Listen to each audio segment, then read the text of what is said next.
뭐 제가 이제 대법제 사건을 하면서 느꼈던 바로는 받을 방법이 사실상 없습니다. 그래서 한정 승인을 하면은 용한 변호사들의 황용 변호사입니다. 전병주 변호사입니다. 전 변호사님이 한정 승인 개념에 대해서 잠깐 설명해 주실 수 있으실까요? 이제 상속이 일어났을 때, 즉 부모님이 사망을 했을 때 내가 이제 재산을 받아야 되잖아요. 근데 재산이라는 게 뭐 부모님이 돈이 많을 수도 있지만은 빚이 더 많을 수도 있지 않겠습니까? 그런 경우에 어차피 빚을 받아봤자 내가 갚아야 되는데 아 이게 바로 사회에서 말하는 가난의 대물림이구나 이런 상황이 발생할 수가 있기 때문에 우리 민법에서는 어떻게 정하고 있냐면은 부모님 재산이 빚이 더 많아? 그러면은 부모님이 갖고 있는 돈에서 빚까지만 해결하고 그냥 끝내. 그렇게 해서 상속한 걸로 하고 끝내자라고 하는 게 한정 승인이라고 하는 거고, 이거를 좀 더 전문적으로 얘기를 하면은 적극 재산과 소극 재산이 있는데 소극 재산이 적극 재산을 초과하는 경우에 한정된 적극 재산 내에서 소극 재산을 변제하고 마무리하는 상속, 그거를 한정 승인이라고 합니다. 저도 주변에 이제 빚이 많은 사람들이 돌아가시게 되면 상속 포기하지 말고 한정 승인 하시라고 이렇게 알려드리기도 그렇죠. 하거든요. 다른 왜냐하면 이제 가족을 위해서. 예, 상속 포기를 하게 되면 주변의 친척들이 이제 계속 빚을 이제 대물림하게 되는 맞아요. 상황이 될 수가 있어가지고. 네. 근데 그런 경우에 한정 승인을 하게 되면은 뭐 불이익이라든가 좀 어려운 단점 같은 건 없을까요?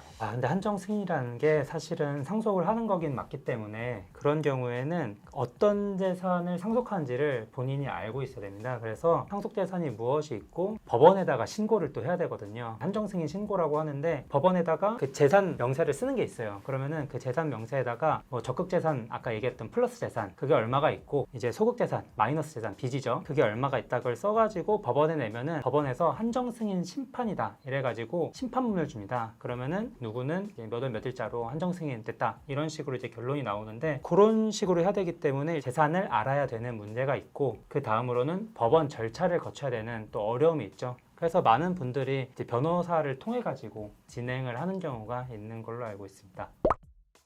저 같은 경우에는 사실은 제가 채권 출심이랑 대부업체에서 일을 많이 했었거든요. 지금 아마 영상을 보시는 분들이 채무자 입장인 경우도 있을 거예요. 빚이 더 많은 걸 물려받은 사람일 수도 있을 것 같은데 반대로 채권자분들께서 어떻게 하면 받을 수 있겠느냐 이런 고민을 하시면서 볼 수도 있을 것 같습니다. 뭐 제가 이제 대부업체 사건을 하면서 느꼈던 바로는 받을 방법이 사실상 없습니다. 그래서 한정 승인을 하면은 진짜 종국적으로 끝나는 거예요. 그렇기 때문에 한정 승인을 하는 게 좋겠다는 거는 채권 채무 관계가 거기서 단절이 되는 거기 때문에 아마 그런 식으로 말씀하신 게 아닐까 그렇게 판단이 됩니다. 최근에서 이제 법무부에서 한정 승인 관련된 이슈가 있다고 들었습니다. 네, 이번에 법무부에서 미성년자가 가난을 대물림 받는 그런 상황에 처한 경우에는 미성년은 당연히 성인과 사고의 능력의 차이는 없지만은 이런 법적인 판단에서 좀 미숙할 수가 있잖아요. 그래서 성년이 되고 나서 내가 이제 한정 승인을 해야 될 재산이 있구나. 이걸 안 날로부터 3개월 이내에 이제 한정 승인을 할 수 있도록 하는 입법안을 제시를 했습니다.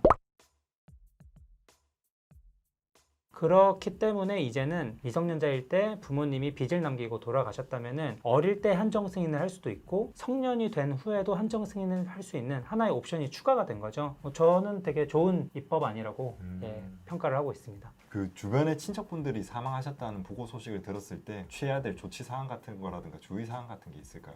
너무 떠올리기 싫은 경우이긴 하지만은 어쨌든 그런 일이 발생을 했다면은 한정 승인의 경우에는 아까 말한 것처럼 상속을 받는 건데 우리나라는 상속 재산의 일부라도 쓰면은 그걸 이제 단순 승인이라 그래가지고 한정 승인을 못하게 되는 걸로 판단을 합니다. 그래서 만약 이제 부모님의 재산에 대해서 정확히 모른다면은 일단은 건드리지 않는 게 제일 좋다 이렇게 말씀을 드리고 싶고요. 두 번째로는 한정 승인 같은 경우에는 기간이 정해져 있습니다. 그래서 사망 사실을 안날로부터 3개월로 생각하시면 좀 편할 것 같은데요. 그래서 3개월 내에 한정 승인을 할지 말지 이거를 좀 판단을 해야 된다. 한정 승인이랑 상속 포기랑 가장 큰 차이점은 뭐가 있을까요? 한정 승인 같은 경우에는 방금 말씀드린 것처럼 상속을 하긴 하는 거기 때문에 더 이상 상속 순위가 넘어가지 않는다. 그래서 내 선에서 끝난다는 장점이 있는 거고요. 다만 상속 포기 같은 경우에는 나는 이 상속 재산에서 아예 건드리지 않겠다. 부모님 빚이 많든 재산이 많든 나는 모르겠으니까 나는 아예 관여를 안 하겠다라고 선언을 하는 거고 그 선언을 하게 되면은 다음 순위 상속인이 또 있을 거 아니에요. 그래서 그 사람이 판단을 해야 되는 상황이 발생하게 됩니다. 그래서 한정 승인과 상속 포기의 차이점은 표현을 한다면 내 턴에서 끝내느냐 아니면은 다른 사람 턴으로 넘기느냐 그 차이라고 할 수가 있겠습니다. 네, 오늘 전 변호사님 말씀 잘 들었습니다. 네, 저도 너무 좋은 시간이었습니다. 감사합니다. 감사합니다.